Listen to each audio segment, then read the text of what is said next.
Yung mga pre, hindi ko pala kayo. Alam, di ba malapit na yung Christmas party? Oo nga pala. Ayaw nga pala mga pre, malapit na yung Christmas party natin. Uy mga pre, pwede ba tayo magambagan? Kaya tayo maganda gagawin natin, Diyos ah. Oo naman, naki. Kaya saan nga pala mga ambag? Pre, ito sa akin bro. Sandaan nila. Pre, ito rin sa akin sandaan. Pre, ito sa akin. Mukhaan pala sa akin. Uy Jim, siguro sasayaw sa Christmas party natin. Sige lang. Tsaka nga pala pre, magsiuwi na tayo sa kanya-kanya natin bahay. Tsaka may gagawin pa ako. Tsaka lilista ko na rin yung mga ambag niya. Pre, uwi na tayo. Tara! Uy Rocky, punta muna tayo dun. Bawal mo na sila. Diyan!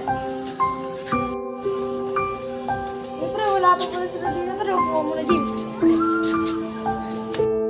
Uy, James, ako muna mag-ako ng pera. Bibili ko na lang kay Josh pagdating niya. Sige Rocky, bigay mo na lang kay Josh pagdating niya.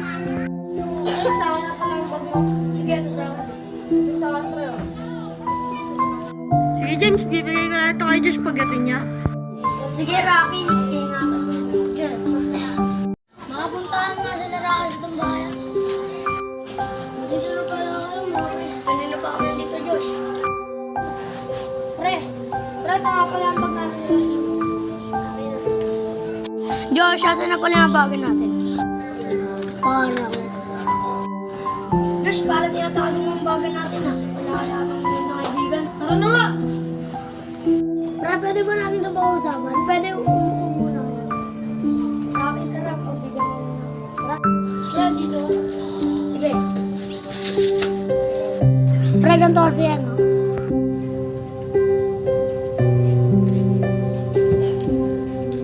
Ay, ang bago kasi ito ng mga kaibigan ko eh. Pero, sige, bibigyan ko na sa inyo. Sana matulog sa